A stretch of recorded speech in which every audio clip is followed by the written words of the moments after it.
Major funding for KPBS Evening Edition has been made possible in part by Anderson Plumbing, Heating and Air, proud to support the mission of KPBS and privileged to serve San Diego clients. Anderson Plumbing, Heating and Air, helping homeowners maintain drain, heating, and cooling systems since 1978. And by the Conrad Prebys Foundation, Darlene Marco Shiley, and by the following.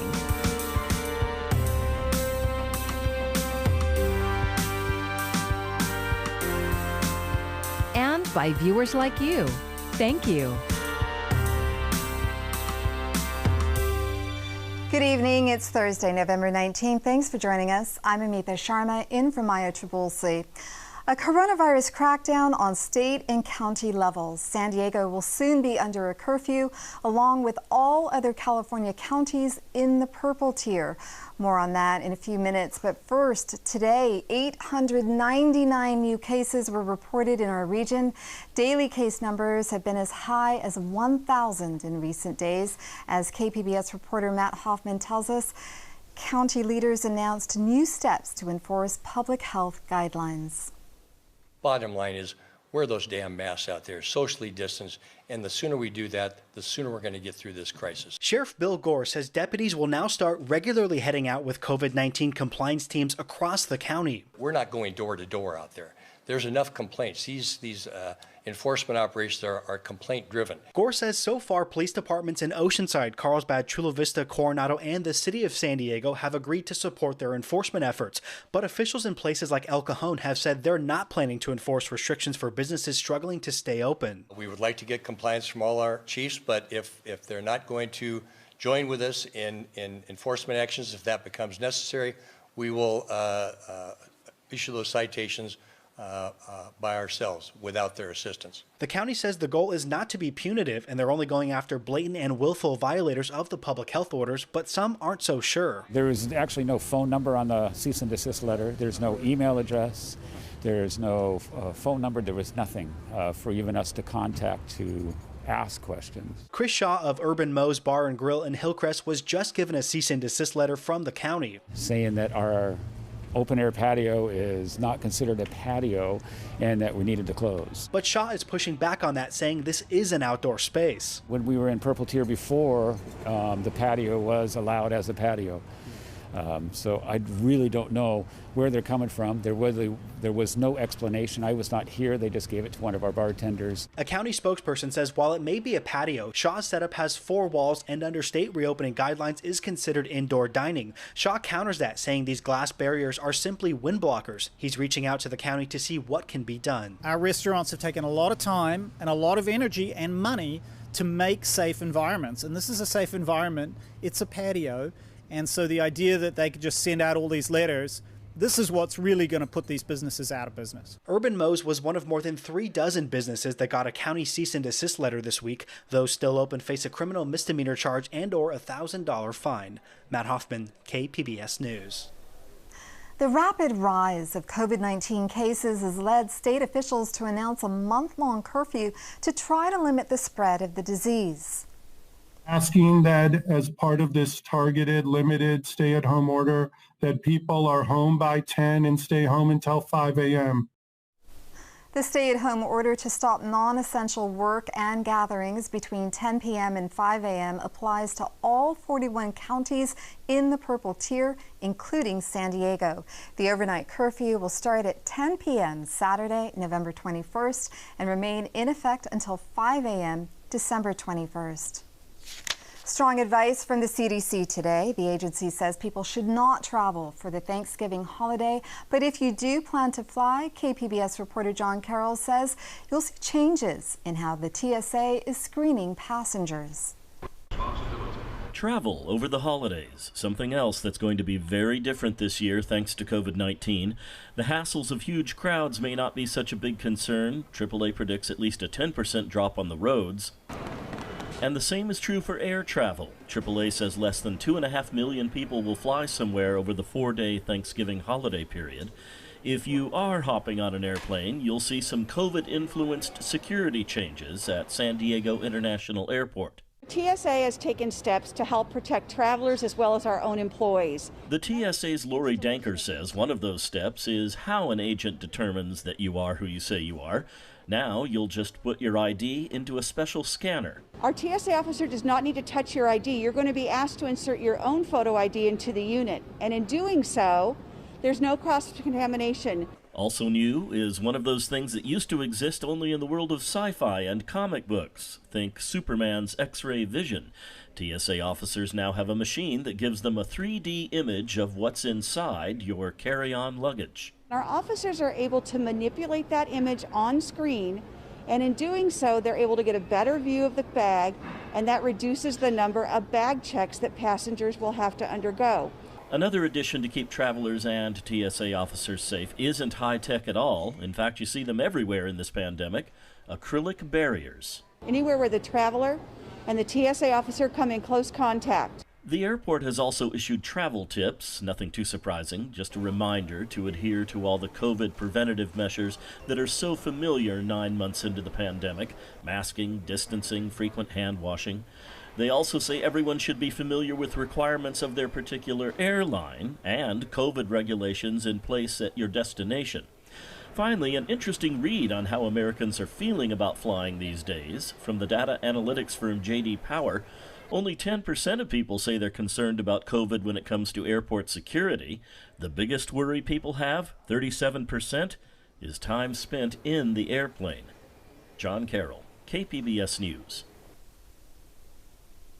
More coronavirus cases have been confirmed at 3 Vista Unified School District campuses. They are Vista High School, Roosevelt Middle School, and Vida Middle School. Under district rules, each school has shifted to virtual learning for 14 days. They are expected to return to in-person learning on December 1st. San Diego County says its vaccine distribution plan is in progress. They are still waiting on details on what vaccine may be approved and when. Brainstorming possible logistical arrangements, storage facilities, other types of things we could need. Planning out a robust communications effort to engage with the public when appropriate about who is eligible and where they can go and how that might work. Supervisor Nathan Fletcher says a county clinical advisory group will begin meeting after Thanksgiving, and they are also developing community working groups. State and federal guides direct counties to identify high-risk populations that may be first in line for any emergency authorized product. Go to the KPBS Live blog at kpbs.org for more details on the government playbooks and who may be considered first. The COVID-19 pandemic continues to take its toll across the country. The CDC now projects that we could see nearly 300,000 deaths by December 12th. More now from reporter Daryl Forges. The numbers just keep going up. The coronavirus death toll in the U.S. now surpassing 250,000. Our rate of rise is higher than it even was in the summer. We have hospitalizations going up 25%. Health experts say the darkest days are still ahead of us. We do anticipate this to continue at least for the next couple of weeks. The 7-day average of new cases is at its highest ever, over 161,000. 24 cities and states have increased restrictions over the last week, including New York, which closed down schools in New York City today. I am absolutely convinced we can work with all the stakeholders, work with the state, get to new tough standards, and reopen. Americans also feeling the weight of the virus economically. According to new numbers released, unemployment numbers are also going up. Americans lining up at food pantries across the country, like this one in Brooklyn. And the hurt is so much that we're trying our best to make sure families this holiday season can still say Thanksgiving. Speaking of Thanksgiving, CDC officials recommend against traveling for Thanksgiving. Some officials are urging to hunker down so things can get better. I've never been as hopeful as I am now, but we have to come together, give people what they need through this winter so that when the spring comes, we can have a new beginning. In Atlanta, Daryl Forges, KPBS News. 750,000 Californians are projected to lose their unemployment insurance benefits by the end of December. That's according to analysis by the California Policy Lab.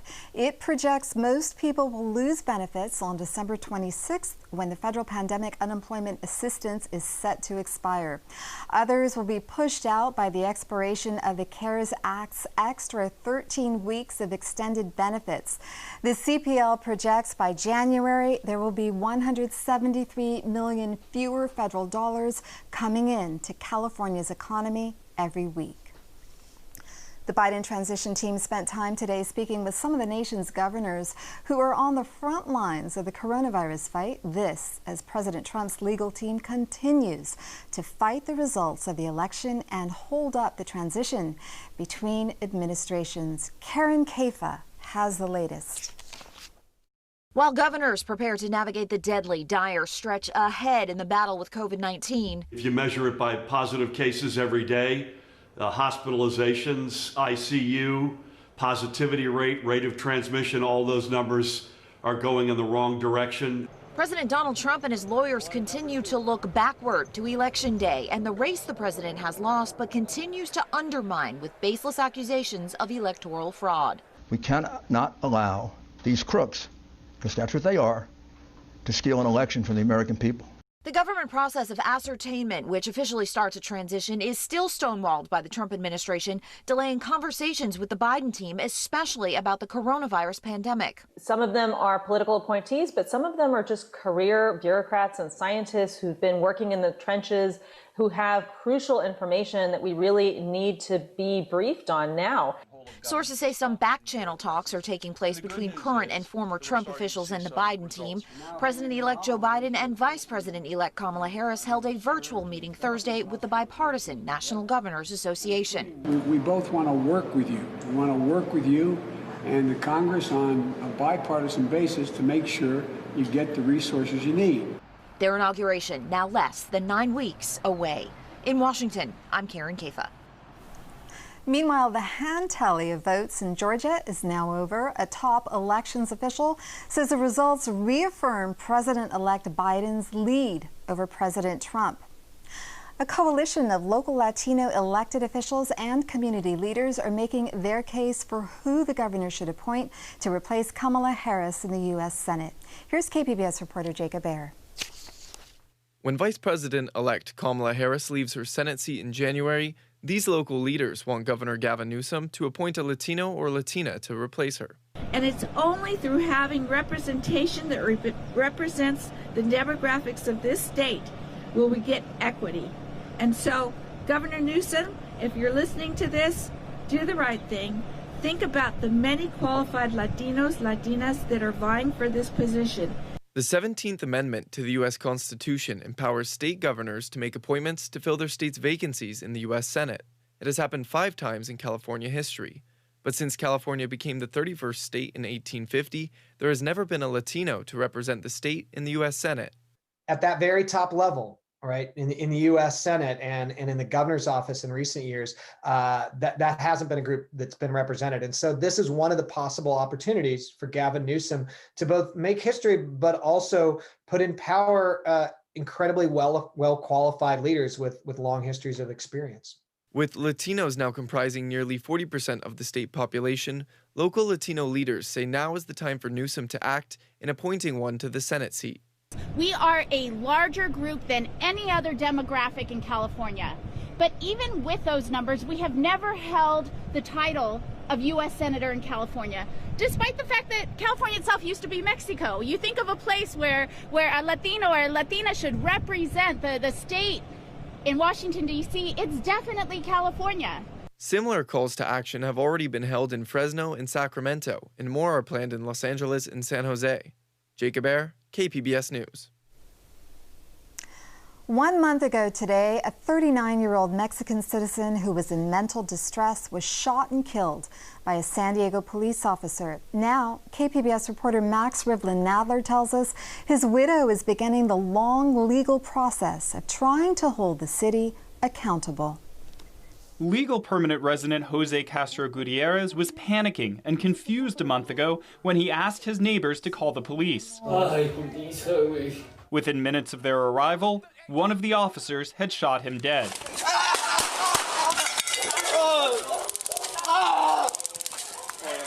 446, John. 446 King, shots fired. Now his widow, Ana Ojeda, is filing a claim against the city, a first step in an eventual lawsuit from the family, which includes their daughter. Now he's not here, and we demand justice to clarify the excessive use of force used by the police.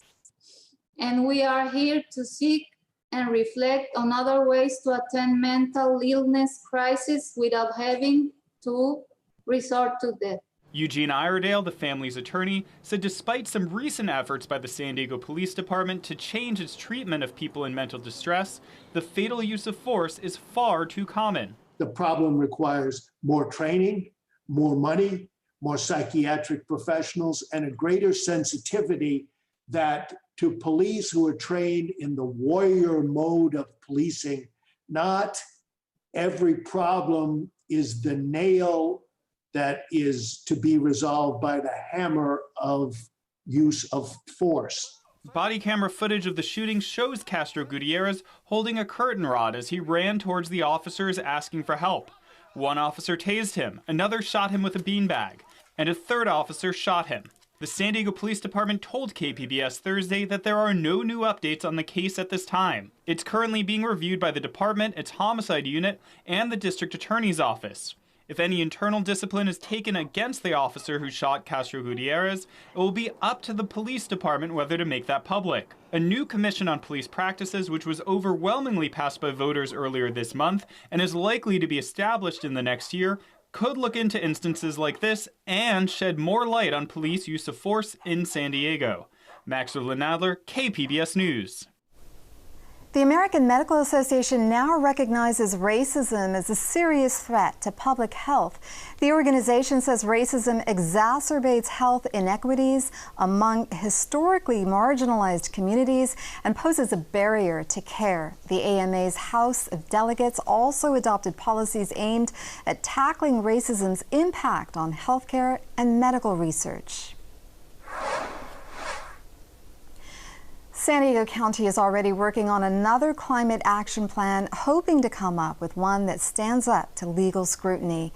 KPBS environment reporter Eric Anderson says there will be a new perspective on the Board of Supervisors after the latest effort flamed out this past summer. San Diego County has already put together 4 climate action plans, each a spectacular failure. It's just like Groundhog's Day. It has been Groundhog's Day. I mean, that we just have to keep revisiting. The Climate Action Campaign's Nicole Caprit says the county has been pushed by the state. California law requires all counties to reduce the amount of greenhouse gas they put into the air, but none of the county's previous climate action plans survived legal scrutiny. They've been defiant, purely defiant, and didn't care what the state law said. And so despite what the court kept saying, that's not okay, they just kept doing the same thing. So here we are. Environmental advocates say they've shared their views about what will work with the county, but each final plan failed to include their input. That's always been the crux of the problem. They really had their own game plan in mind, and so they were kind of having perfunctory public process, but they really, at the end of the day, wanted to continue to allow growth in the backcountry. One major issue is vehicle miles traveled. That's how the state determines how many greenhouse gas emissions are getting into the atmosphere. More cars on the road, driving more miles means more emissions in the air. County officials have a general plan that aims to limit increases in vehicle miles traveled by locating new housing near existing services. But the county has approved 14 large developments in rural areas. Let's just stop pretending we can continue to develop the backcountry. Even the state of California has warned the county that those sprawl developments would hurt the state's ability to hit its 2030 goal to roll back greenhouse gas emissions. We need to embrace that climate change is real. We need to embrace that we not only have a legal but a moral obligation to have a climate action plan that addresses that. And I believe that early January, this board will make a definitive statement to that end and begin to implement that change. The reason for that shift is tied to the election. For the first time in years, the Board of Supervisors will have a 3-2 Democrat majority. Fletcher expects the new board to announce early on that things are changing, and it will not be business as usual. Superior Court Judge Timothy Taylor has ruled on a number of climate action plans and housing developments in the county. My hope is that as a board, as we move forward, Judge Taylor won't have anything to do, because this county has kept that judge incredibly busy over the course of the last decade, and we've lost every single lawsuit because we've had the wrong approach. That wrong approach has created financial incentives for builders to buy rural land and then seek exceptions to county development rules. If you purchase that land for very, very little value and you jam through a general plan amendment, you can reap tremendous financial gain. And so we've fiscalized and incentivized folks to fight for decades to put housing in the wrong place. KPBS reached out to the Building Industry Association several times seeking comment. They did not respond to those inquiries. The trade group has successfully lobbied the board to approve developments that do not follow the general plan, because they say those developments will ease a regional housing shortage. But if builders continue to push for housing in the backcountry, environmentalists say they have to compensate for the resulting impacts locally. Developers really need to take a look and see how they can offset all of these problems. The local Sierra Club's Richard Miller says if developments cause more greenhouse gas emissions, the people who build those projects should be responsible for balancing the scales. By doing some very simple things like adding solar, possibly preserving the land that's around them, building electrification. So there are ways that they can reach a net zero on a lot of buildings. Meanwhile, county staff are looking to build a climate action plan.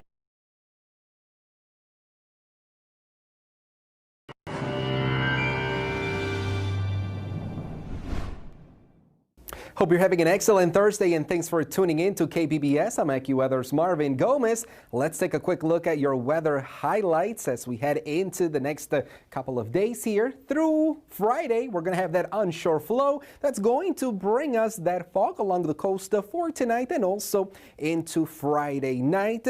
For the most part, the weekend will be with temperatures above average, so definitely a warm one for us.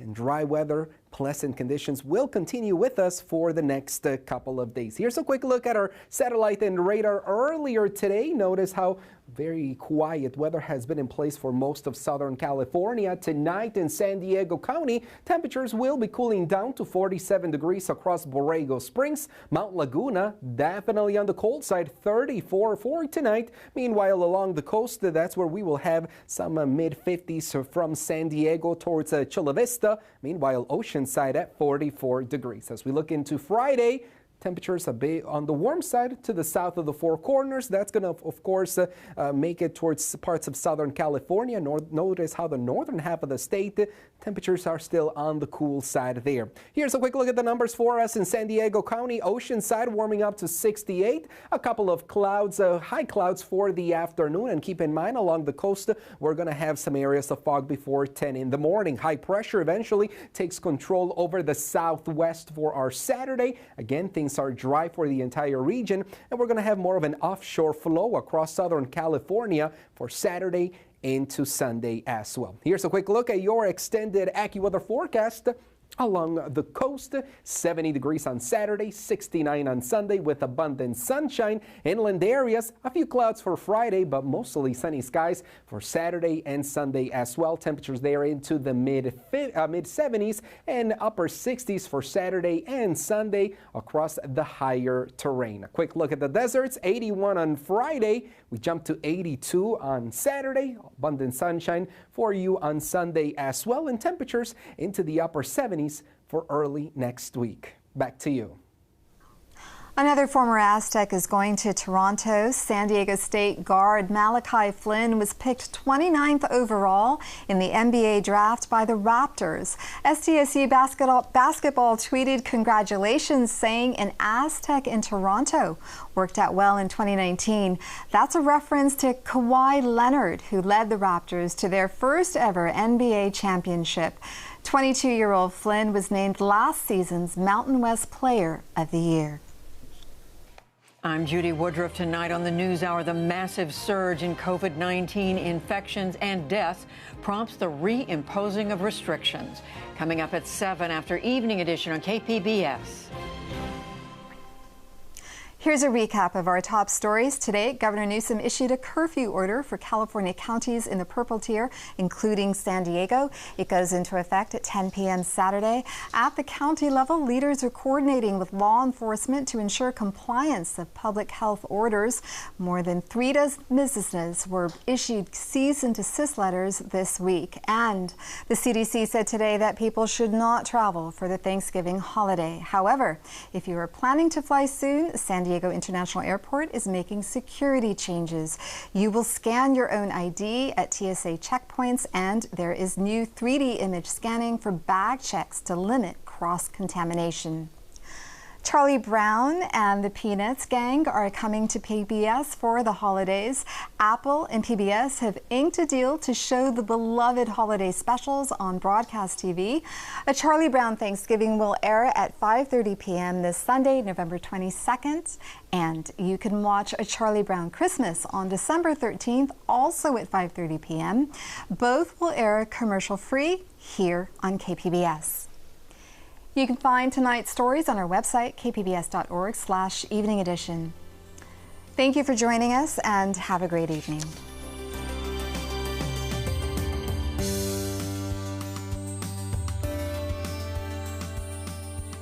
Major funding for KPBS Evening Edition has been made possible in part by Anderson Plumbing, Heating and Air, proud to support the mission of KPBS and privileged to serve San Diego clients. Anderson Plumbing, Heating and Air, helping homeowners maintain drain, heating, and cooling systems since 1978.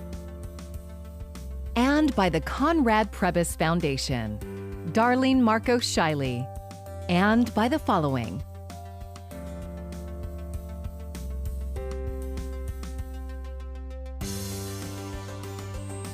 and by viewers like you.